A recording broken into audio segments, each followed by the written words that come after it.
Hi, this is Captain Eric, and I really wanted to take the time to do a thorough trailer review. It's the most important part of boating. Your boat lives on that trailer. So let's start up here and we'll work our way back to the end of the trailer, cover things you need to know when you're buying a used one, and some things that you want to ask for when you buy a new trailer. The first thing you want to do is get rid of safety chains if they're on there and replace them with cables on a used trailer, and insist when you buy a new trailer that it comes standard with cables. They don't get rusty, they're easy to deal with, and there's no reason not to have them. Let's talk about the winch stand. The first thing you want to do is make sure that your winch stand has poly rollers, not black rubber. The black rubber will mar your hull and they tear pretty easy. These guys are hard to cut, won't mar your hull, and will last the life of the trailer. And make sure that it has a safety cable, not a chain. This thing's gonna get rusty. Even this galvy hook on this one is getting rusty, and it's about time for a replacement. Cables are great. Let's talk about the spare tire.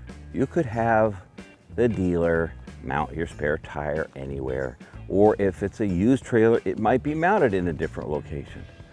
First thing you want to do is move it up here by the winch stand.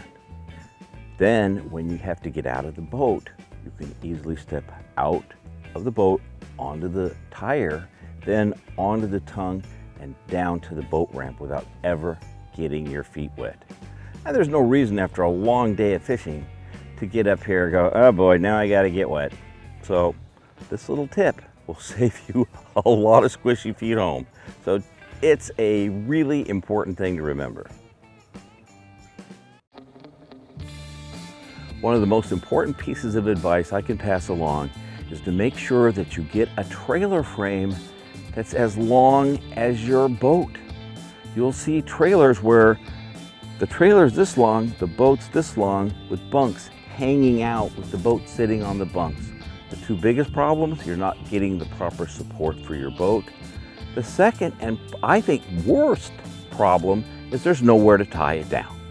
You've got to go over the top with some sort of strap that's going to rub your gel coat, rub the paint off your boat. It's just a bad idea. So get the right length trailer to start. One thing that you want to look for on every aluminum boat trailer especially is right down the center of the boat trailer, there'll be some dents in the frame where they bent it. And there's these little divots there. You need to make sure that if there's not a hole, you drill one. So on both sides, so that you have a way for the water to escape from those nice little divots, or it'll sit there. On freshwater, it's gonna rust your trailer. On saltwater, they'll start to corrode the aluminum eventually. So easy. If it doesn't have a hole, drill one. Always make sure that there's a bracket sticking past the end of the trailer to tie your boat from the transom eye down to the trailer with short tie-down straps. That's the proper way to do it, and that's what you should demand new or used trailer, period. Make sure it does that. You might ask why these white deals are on my bunks. They're covers that keep the sand and dirt out of the carpet, so that every day as you launch, the sand is not constantly scraping and rubbing your hull. It makes a huge difference. It does help a little bit in launching, but they're not super slick. And they've got grooves, so as you pull out, the water washes across and they stay clean. It's something when you're, especially on a used boat trailer, definitely get them. One of the most important things you can do for yourself when you're buying a used boat trailer is check the lug nuts. Make sure you can get them off before you put one penny on that trailer. Sometimes they're so corroded, and it doesn't matter, saltwater or freshwater, you can't get them off and they'll end up breaking on you. So check that. Probably the best tip I could ever give you. While we were down here talking about lug nuts, one of the most important things you want to make sure your trailer has is hub covers, whether it's a rubber cover like this that's easy to pull and check, or bearing buddies. The last thing you want is a solid metal cover. They're hard to take off, hard to put on, bad deal. One thing that's, I believe, a must on any boat trailer is a torsion axle. It's hard to explain how it works.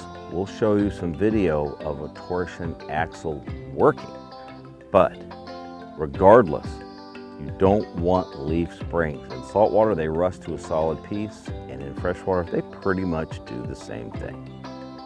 When you're looking for a trailer, make sure that you know approximately the weight of your boat, then check it against the capacity plate on the trailer, and it'll tell you all the information you know about gross load and that sort of thing.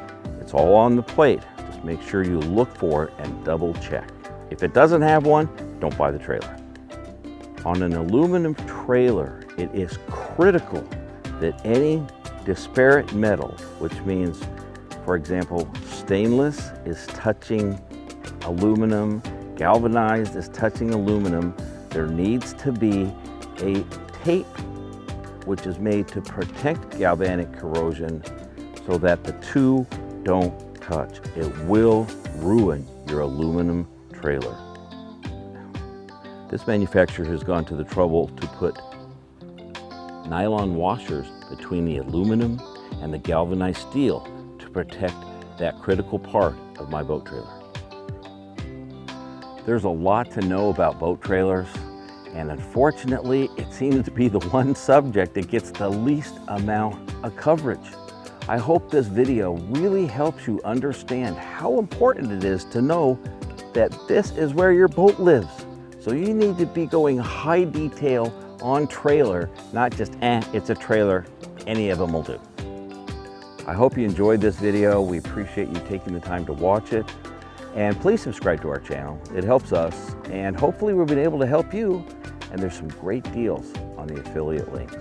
Take care. We appreciate it.